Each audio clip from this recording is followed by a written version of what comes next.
Hello and welcome to the debate. I'm your host Sana Makbood with you at B2B World. In today's show, we will be taking an overall look at the political scenario of the country and what has been going on since quite some time now, and the way that the political dynamics of the country seem to be evolving, putting a lot into question, including political parties and institutions. But today there is, of course, good news for the PMLN because we have seen that 4 years after their conviction, the PMLN Vice President Maryam Nawaz and her husband, Captain Retired Safdar, were acquitted in the Avon Field properties corruption reference after the Islamabad High Court overturned this verdict that was released back in July 2018. This is, of course, something that brings in a lot of joy for the PMLN and for the entire party, who has been talking about the fact that this is something that needs to be done, that this particular conviction was done in haste, and that there are big question marks regarding this decision that was announced, and the motivation behind it was to create hindrances in the PMLN's participation in the 2018 elections, which of course puts a lot of question marks on the accountability system in itself and what needs to be done with regards to regulations regarding that, and then whether or not there is redundancy in the Accountability Bureau or the accountability system in the country. But of course, in terms of what has been announced today, it gives a lot of political light and importance to the PMLN, and there is a lot of conversation with regards to how this perhaps was the only obstacle in Maryam Nawaz's way of joining the political scenario of the country, and now that that has been removed, that may be something that we will be seeing in the upcoming elections. But of course, as was questioned to Ms. Maryam Nawaz, she has answered that this is something for the party to decide. So we're going to be taking a look at this particular decision, what it means for the PMLN and the political scenario of the country, especially considering that there is such a disparity and politicization within the country, that this particular decision, unfortunately, may be seen as a result of what is going on in the country, what has been talked about in terms of the narrative that has been given by the opposition party, especially the PTI, and not, in fact, a matter of justice. So these are the questions that we're going to be exploring further, as well as what has been going on in terms of cybersecurity issues with the country, due to which we have seen that there was a National Security Committee meeting yesterday chaired by the Prime Minister, in which this issue was discussed. There are, of course, numerous audio leaks that have come out this year, and in the recent past we have seen, of course, some coming in from the PM office as well, as the audio leak in which the former Prime Minister is also heard talking about a sort of conspiracy that has been planned for a political narrative and gain that the PTI leadership has talked about since the ouster of the former premier, also bringing in the political dynamics with the US, how a cipher was manipulated and planned. The minutes of the meeting were recorded in certain way, and analysis of that being discussed, and also involving the Foreign Secretary and bringing that to the bureaucratic level. So that, of course, puts into question what sort of political games are being played and how that is going to impact the evolving situation in the country. So that also we're going to be exploring in light of what has been announced today. For this and more, as always, I've been joined in the studios by senior analysts Farouk Patafi and Raja Faisal. And we've also been joined on line by Mr. Agha Ikrar Haroon, who's a journalist. Thank you very much for joining us online. And we will be soon joined by senior lawyers and experts as well to, of course, talk about the legal sides of this particular decision. But let me start with you, Mr. Ikrar Saab. When we take a look at this particular decision today, of course, this means good news for the PMLN. This is something that they have been talking about, and today the kind of justice that has been wanted and expressed from the PMLN side has been given to them. What would you say about this particular verdict and decision that has come out, especially when it puts into question the kind of conviction that was given back in 2018? Thank you, Sana. First of all, this is not a good day for PMLN also.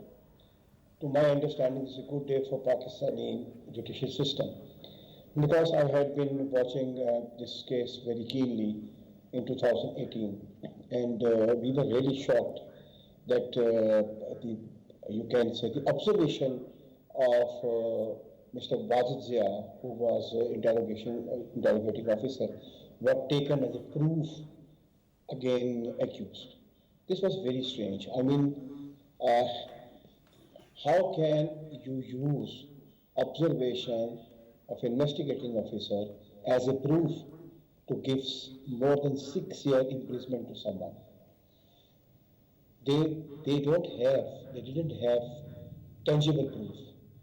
And this is what they manipulated, that since Mr. Wajid Zia thought it is these documents leads to admissibility of the case, so therefore Maryam Nawaz Saiba is accused for that. I mean, verdict was given against her. This was very, I mean, when we were, I had been covering lower courts and session courts also. So this was a new information for me.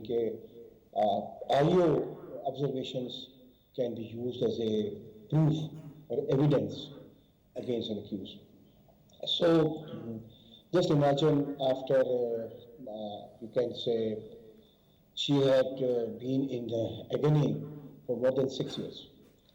And if you talk about the NAB, I had been writing since long that NAB must be disbanded because NAB was constituted as a political engineer and everybody knew it. I just remember, I cannot even forget, the day when Pakistan People's Party Patriot was taken away from Pakistan People's Party, and it was Marriott. Around 5 o'clock, we were informed that there is a very important and very significant development is going on in Islamabad, so please go to Marriott and cover that. Yeah. So the time testified, and many of the former chairmen of NAB also accepted that it is basically an arm twisting of political leaders. And we also...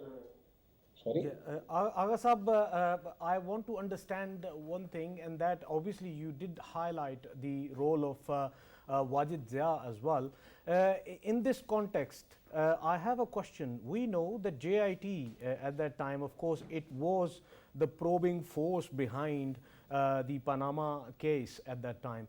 Should we perceive that this case obviously leads towards the other connecting cases as well, the investigation which was carried out throughout the Panama case, it would be having huge question marks over it, and this can be used as a precedent for that. Plus, this all scenario would lead towards JIT's obviously questionable role in it, sir? First of all, this is not me, this is the court who has observed that. Of course, there were some lacunas in JIT observations or investigation. That is why she's acquitted today. And of course, JIT that had been hearing this case on daily basis, and it has a huge documentation. Of course, there were lacunas, and that is why she is acquitted today. So, of course, the question would raise about the JIT also. And this, as you mentioned, her acquittal would lead and must lead to other related cases of this particular JIT issue. Right, and Agha Sahab will talk more about that, of course, in the kind of impact that has on the overall accountability system and what needs to be done about that. But Farooq, of course, when we take a look at the decision today, it means that this is a victory for the PMLN, and it's an important time for them. But considering also the way that the PTI's narrative is also has been circulated within the public, and there are large followers of that narrative as well, it may seem, of course, that this was something that was expected of the incumbent government in terms of something that they're doing in a corrupt way and not perhaps in a way that justice has happened today. So is that something that's happening in terms of the way that PMLN is currently being looked at? Right, Sana, that is a very important question. Let me first of all, actually, one by one, focus on three things. One, the merits of today's verdict and the case that was going on. I think any reporter who has been covering these court cases will be better placed to tell us what were the nuances of how things actually went, right? It is important because it was a long case, continued for 4 years, and after that we saw the verdict that was there. Therefore, I'm not perhaps going to speculate about the merits of the overall progress of the case, right? But there are two or three things that are based on the values that one actually shares with a lot of people. I mean, I can tell you when Maryam Nawaz Sahiba was sent to jail, when these verdicts came, it was a sad day for me, right? Because I thought that usually in politics it is one shouldn't actually take things to such level where people can be, and daughters especially, because I'm father also of two girls. I really was sad that day, and everyone in my home was also sad. But regarding the another development that took place, because a father and daughter were in jail at that time, Maryam Nawaz's mother, the former first lady, a brilliant woman, she died, right? And she died abroad. And that again was a moment, a sad moment for the country as well. I took initiative, and I used to do a Urdu program, and I went and hosted a homage to her person, right? After that, even though my Urdu program was discontinued, but that was worth it, I think. Having said that, I just am looking at the progress of this case in the past 5 years. And I'm thinking, if today's verdict is correct, then what were past 5 years about? Exactly. Right?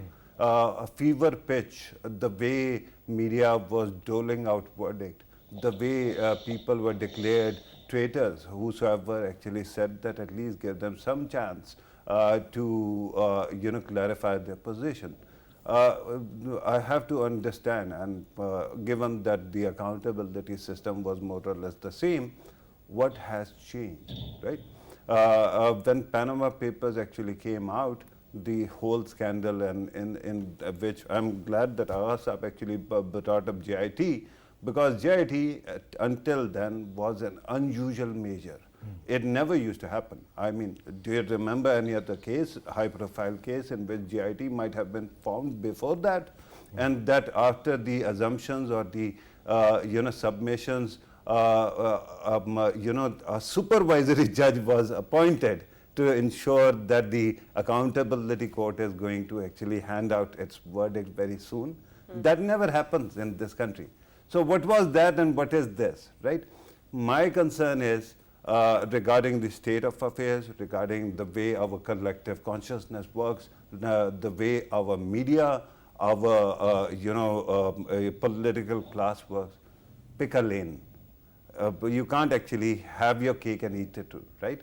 And this is a concern that I have. Regarding PTI's, narrative, I think yesterday's, tapes that came out, I think that was a bigger damning issue for PTI. Today's verdict is not going to affect their narrative, because they are very clear in actually building up their narrative, and they're going to stick with it, right? Those by now who have actually chosen to stand with PTI are not going to just abandon their position because a court actually gave out a verdict. But regarding yesterday, of course, we are later going to discuss that also. I think that was something that took out the winds out of the conspiracy sails. Right. And that's why perhaps PTI will be worried, but not because of today, because of yesterday. Right, but of course I want to also understand if PMLN is also worried regarding this, and I understand that perhaps followers of political parties will continue to follow their political party irrespective of what comes out, which is of course the unfortunate part as well. But Agha Saab, I know you want to add in something as well, but please also answer the question which I'm going to pose now in terms of what we've seen and what Farooq has discussed. And of course we've seen that to be true for the followers of perhaps every political party within the country. But then when we look at decisions coming out from the courts, how much have they actually impacted the political parties, their popularity or their potential chances of actually winning or being part of this particular office? Because at the end of the day, this case may be something that should be looked at as a sign of justice, but if it isn't being looked at that in the public courts, then what sort of value does it hold for the PMLN? Sir, first of all, please let me add what I wanted to add two, 3 points, but Yes, sure. Go ahead. someone else took the chance. For me, this is not the positive or a pragmatic day for Maryam Nawaz Sahib also, for the whole system actually. Can NAB rectify death of Brigadier Asad, who committed suicide because of the fabricated cases against him? Can NAB do something for two professors of Faisalabad University?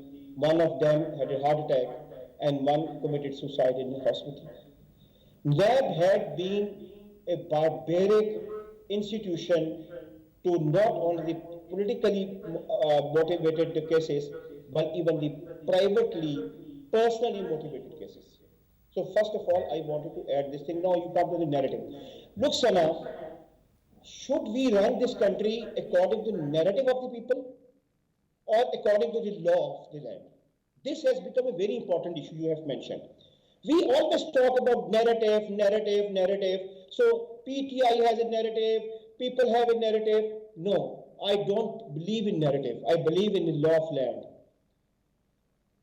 Can we run countries according to the wishes of people? Awaz sir, sorry If to people cut you, don't like but it, Awaz sir, let me ask a add my question. point. This is Let my me job, complete sir. my point. Awaz sir, Please. hang on. Let me ask the Let me question. complete my point. Sir, but For regarding example, what you are this is saying, a Awaz family sir, divorce there is a case. question you're talking about, or you're referring to law of the land. Law of the land was the same when she was actually convicted as well.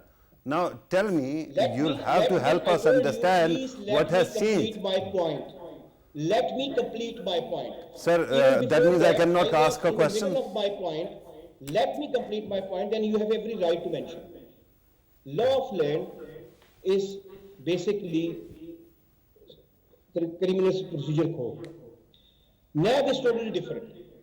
NAB came up with a new law, which I have never seen this law anywhere in the world. That first I said you are accused of theft, then this is you to justify you are not. I mean, this is altogether different than the jurisprudence section.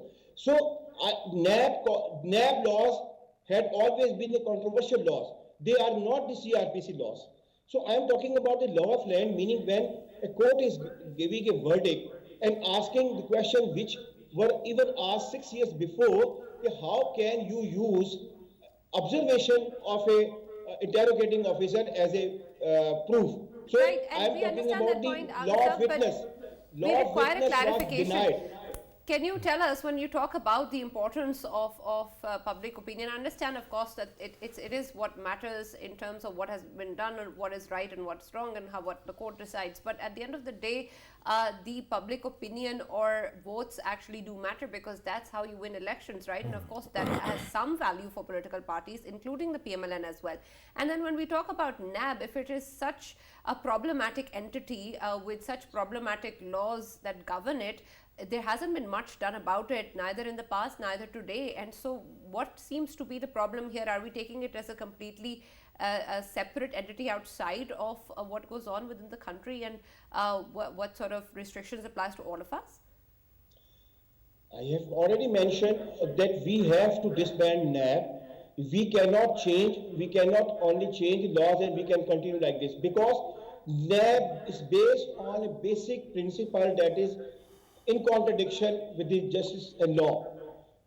I mean, NAB says you have to decide, you have to prove that you are not accused. According to law, normal law, land Okay, of so- any country, including the So are you saying Pakistan. we should just get rid of NAB? Is that what you're proposing? Yes, I am proposing. I am strongly proposing. But unfortunately, no government is going to do it. Every government is shy, because narrative has been built that NAB is going to be trashed because NAB is somehow or other hurting PMLN or hurting Right. Pakistan People's Party.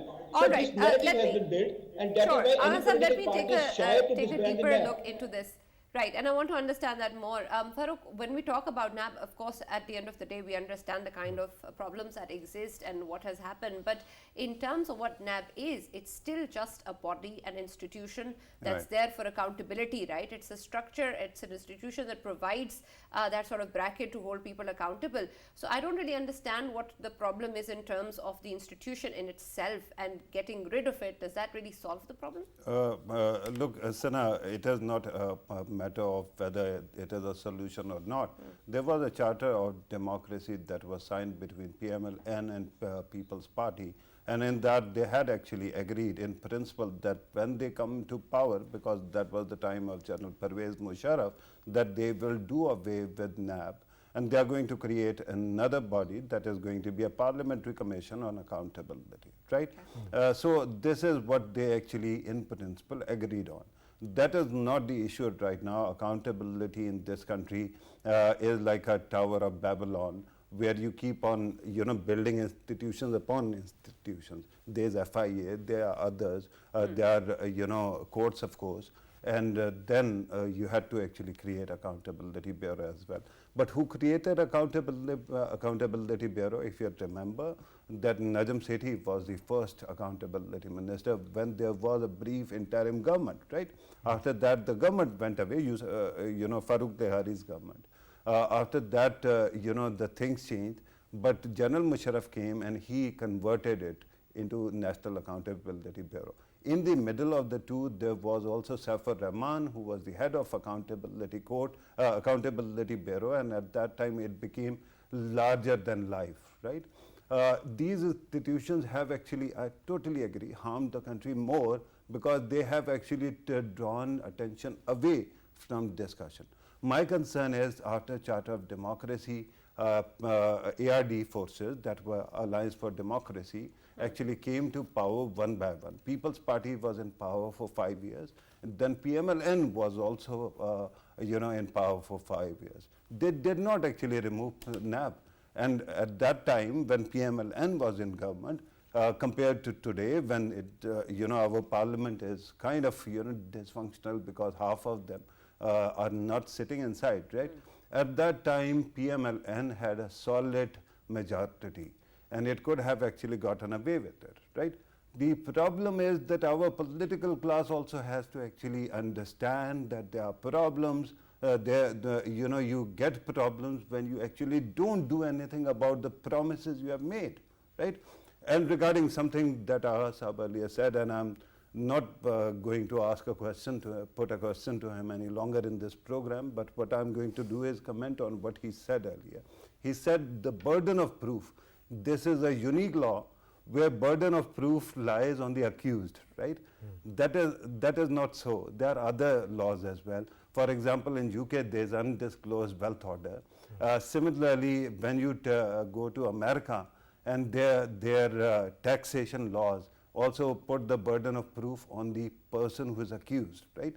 I understand that the section 14 of the NAB ordinance law, or whatever you may call it, is problematic and it has to be actually removed. But the problem is, why do it now once you have been through the mill? When you have faced all the pressures and problems and you had to go through the system, why not do it preemptively when you had all the powers? Exactly. And Sana, if Absolutely. I could add in. Let me just welcome in the show, Faisal, and I'll come back to you, Mr. Nisar Ahmed Chima from the PMLN. Thank you very much, Mr. Nisar Saab, for joining us and being a part of the debate. Of course, this is a big day for the PMLN, and there is, of course, much to rejoice in terms of the Avonfield reference. Your comments on that first, before I talk more about what this case means and how it impacts the political situation. Chima Saab, are you with us? Yes. Dr. Jima. Hello. Assalamu alaikum, Dr. Saab. There was a question asked. Should we repeat the question, sir? Yeah, please. Sana, please. Right. Chima Saab, when we take a look at, of course, what has happened today, this is an important day for the PMLN, and there is, of course, much to rejoice. But at the end of the day, what this means is something that we really want to talk about. But before that, your comments on today's verdict, and then we'll move on to that. Well, Alhamdulillah, it's a victory for justice, victory for merit, and everybody in the entire nation who believes in fundamental human rights, who believes in democracy, who believes in justice, who believes in merit, would welcome this decision. This is definitely this is victory of justice and merit, and but I'm constrained to observe that one aspect is not being covered by any quarter, any section of the media, and that is very important, and that is the people who were involved in leveling baseless allegations, who were involved in prosecuting an innocent person. Should they not be held accountable for this act of commission? I think this Right. is a basic This is question. an important aspect, And Chimasa, but do you think that they will be held accountable? What sort of measures do you think I don't should know. be This taken is against a that? flaw. This Because is a weakness. This is a weakness in our judicial system, in our Right. legal system. You know, even in the Islamic principles of law, Absolutely. it This is, is of course, very putting much. big question marks, but what needs to be done about that? What do you think will be the stance of the PMLN or the government at the moment regarding this? Because, of course, there needs to be some action then if you want to hold them accountable. And I think this- Chima Sahab, sorry to cut you, but I wanted to actually understand another aspect. Throughout, this case, there was a defamation campaign as well, where actually I'm sure that Maryam Sahiba's and other leaders' emotions were also hurt. The way media actually kept on defaming them. Do you think that there is a chance that for once our ruling parties can agree on improving the quality of defamation law so that all that strange show that went on for 4 years is not repeated in the future? You are absolutely right. The defamation law must be improved and must be made more effective, so that nobody should be allowed to defame any person, any innocent person, and nobody should be involved in inflicting mental torture for years and years upon an innocent person who, after a lengthy trial, I mean, if he or she is acquitted, but what about the mental torture he or she has been going through for years and years?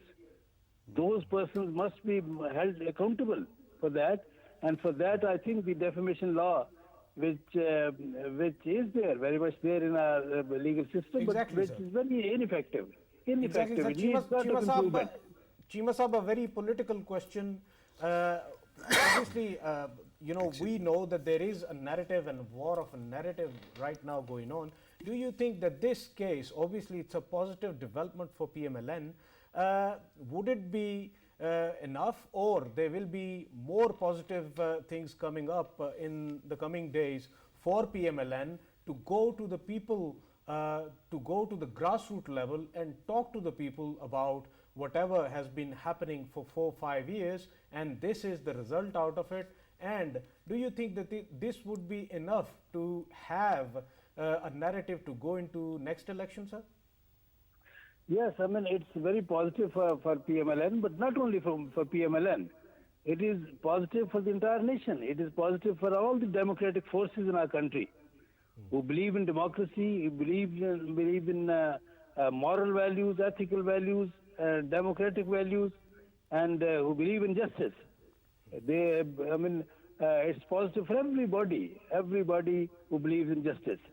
And for future, I think it will go a long way in improving the system and in bringing positive changes in the political environment of the Right, country. and Chima Sahab, of course, that is what the case is, but it seems that not everybody is looking at it like that.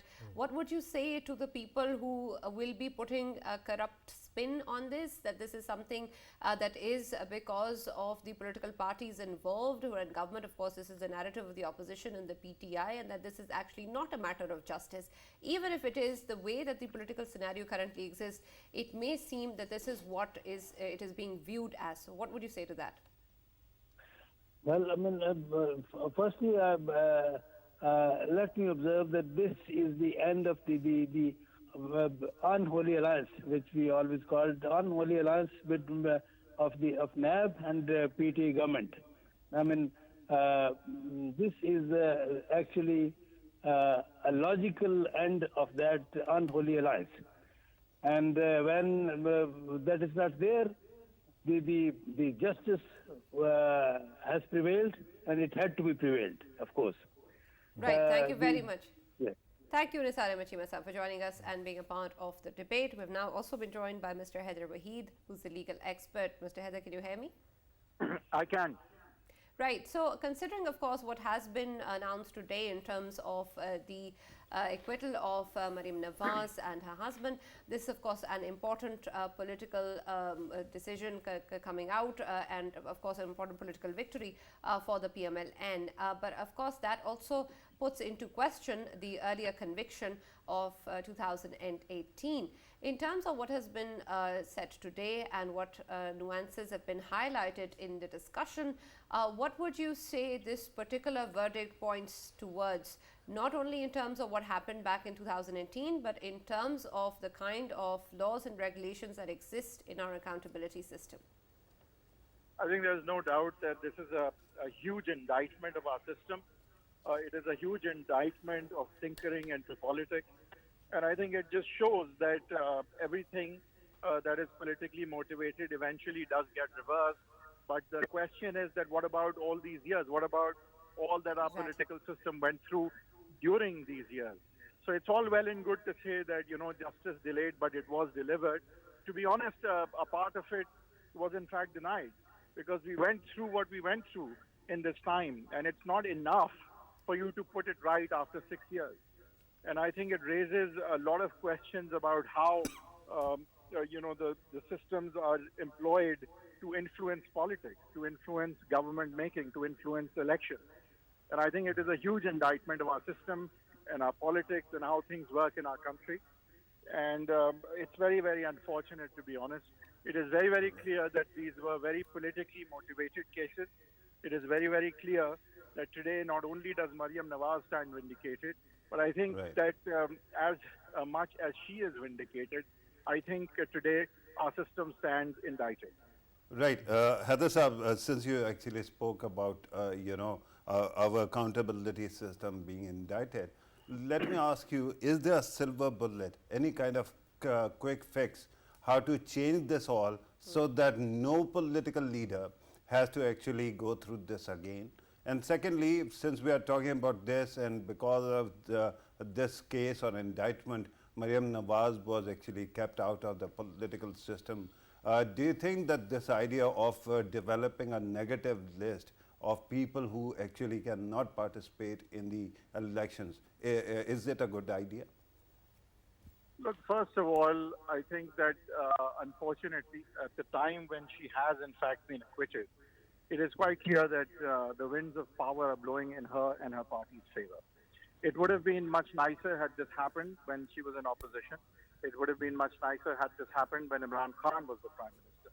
So if you ask me whether this acquittal is necessarily going to lead to a better tomorrow, I would be very, very skeptical of any such optimism, because this change has been brought about by, firstly, a change in the political power dynamic, and which is why I think it is most unfortunate that it had to wait so long. To be honest, she should have been really acquitted long, long ago, and it would have been great for the system had that happened during Imran Khan's tenure. But nonetheless, it has happened, and better late than never. And we must move towards a future where we realize that political leadership cannot be kept out by way of manipulation. Unfortunately, they are kept out long enough. So if you look at it, she was kept out as long as she needed to be kept out and brought back when she needed to be brought back, which is why I'm saying that I am cautiously optimistic, but nothing more than that. I think I would have wanted her to have been acquitted in Imran Khan's tenure, and that would have been, I think, much more than a ray of hope. Although this acquittal, I think, is a great development and one that we should look forward to and build from. And I think that it is up to us to keep systems in check, to keep manipulation in check. It won't Right. be easy, and like I said, the winds of change and power are, pretty much blowing in favor of our party. So Right. I don't think that we can have too much optimism, Right. other than the fact that Heather yes, sir, what needed Heather to sir, happen earlier has finally happened. Yes. right. Heather sir, the question that I asked about silver bullet was in the hope that you will be able to actually recommend some systemic changes to the processes that might actually lead to more transparency and that it becomes independent of our political climate. Are there some major steps that can be taken immediately to ensure that our accountability process is not used for any kind of political engineering? And also in I, terms of the damages and costs that you have talked about that we all have incurred over the years, and of course there hasn't been compensation enough yet, but can there be some compensation provided in terms of how we move ahead? Look, I think, like I said, I think that it is all well and good when people stand vindicated, subsequently when the political dynamic has already changed. It's still welcome, it's still good, but like I said, for me, the real change would have been had this happened under Imran Khan's tenure, when it deserved to have happened. She never should have, in fact, been indicted in the first place. These cases were completely political, were created to actually employ and to affect a manipulation of the political system. But now they have been reversed at a time when she and her party finds herself in favor again of the corridors of power. So I'm not going to pretend and say that, look, this is going to change everything. It would have changed everything had this happened when the corridors and of power would have been unfavorable. And yet the judiciary would have stood up and acquitted her. But we need to be thankful for small mercies, and there is no such thing as a small mercy when such a big wrong has been put right. Better late than never, I say. We must build from this. We must take away from this that manipulation only goes so far. But yes, it did go way too far. It should not have gone this far. Absolutely. Heather Saab, you're saying that we must build from this.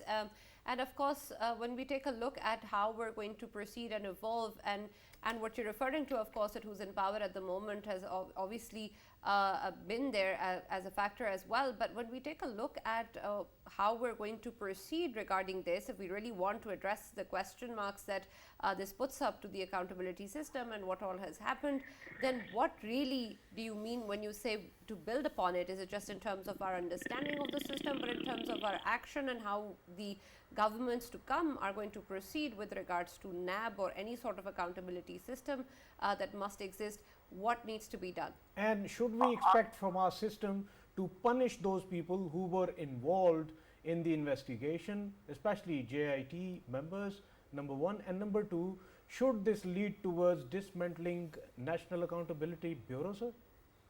I think that's a question. That's a good question, especially the latter one. But let me address them both.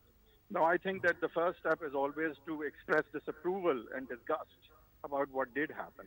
And of course, you move forward with putting the more systemic face to it. And I think that accountability is one big way to stop manipulation. And outrage, it starts with outrage. And outrage is what I'm expressing. And I think it starts with outrage. It starts with disapproval and disgust. And then you move towards making for systems that have checks and balances in respect of political manipulation, in respect of victimizing political leaders.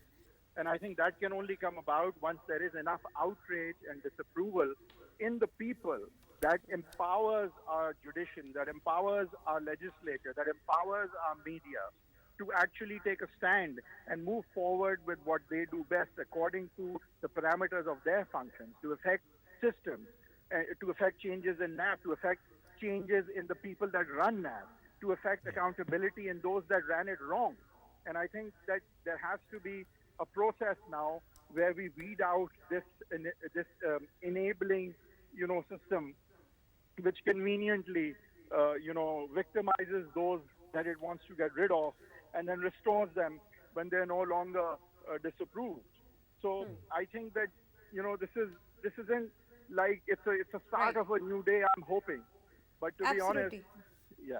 Right. Agha Sahab, what Mr. Heather was talking about, of course, it boils down again to the people and how we're going to be able to proceed when we have that sort of an understanding and accountability from the public as well. But again, that domain is also currently highly politicized. There's huge disparities and there are blind followers of political parties, and perhaps this entire decision is going to be taken in a negative light and not in terms of justice, especially considering who's in power at the moment, as Mr. Heather Sahab was referring to. So when No, we but take a look, I'm saying it should be taken positively, but it would have been much better had this happened when they were in opposition, because that's right, when that's it what I'm deserved saying. to It should be happen. taken positively, but it may not be, considering the kind of public opinion that currently stands, especially from PTI and its followers and its leadership, talking about how the incumbent government is only trying to end their cases.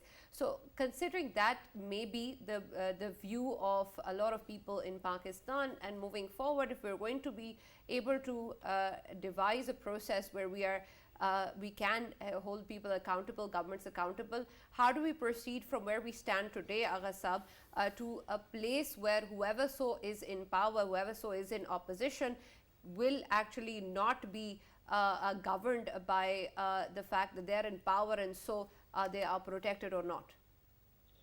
Look, accountability for a politician should come and must come through the election process. But unfortunately, in Pakistan, this process also allegedly manipulated. So we don't understand when the result comes whether these results are genuine or not. And I'm of the view that we have a public accounts committees, and that could be a very important platform for the accountability of at least parliamentarians. Public account committees should not only, investigate bureaucrats or government functionaries. They can, according to their term of reference, they can also investigate any parliamentarian if they consider he or she is involved in any corruption. So we can consolidate public accounts committee when we talk about the parliamentarians. And if you talk about the politicians, the elections are the basically process, or you can say a laundry.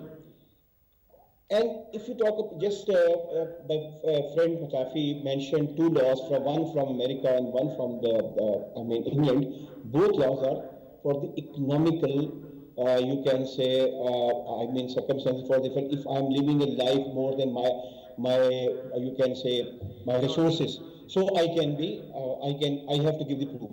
That is different. But NAB has a power to give people life imprisonments. NAB has a Right. power, it's a Agha, criminal procedure. we're short on time, so very quickly, I also would like to take your comment on what is going on in terms of the cybersecurity issues and the audio leaks that have surfaced, especially the one in which we see the former Prime Minister talking about manipulating a cipher for political gains. When we have political forces in the country, people sitting in power, people enjoying huge popularity within the country, also taking decisions that impact their own personal and political gains and not that of the national interest, what do we have in terms of the political future of the country to really hope for? Very beautiful question. So, by taking your question, now this is the time I can say, okay, popularity or narrative against or for any institution or any person should not be considered very importantly. There should be consideration what is the truth. And we have seen that a person who was sitting in the Prime Minister office, he used his Prime Minister office, he used everything for his political and personal and domestic gains. And at the cost of the security of the country. And if you talk about this entire cyber situation, we need to Absolutely, have a and we'll framework. dedicate We need to another have a time for framework, that. and But thank you so much, Agha Sahab. Unfortunately, we're out of time and we'll have to conclude here. But thank you very much, Agha Ikrar Harun Sahab, for joining us, and also Ms. Heather Waheed for joining us earlier and talking to us regarding this very important issue. And of course, Farooq and Raja Faisal for being with me in the show. We have a lot more to talk about regarding the political and economic situation of the country. And let's not forget the devastating floods and the people still suffering in Pakistan.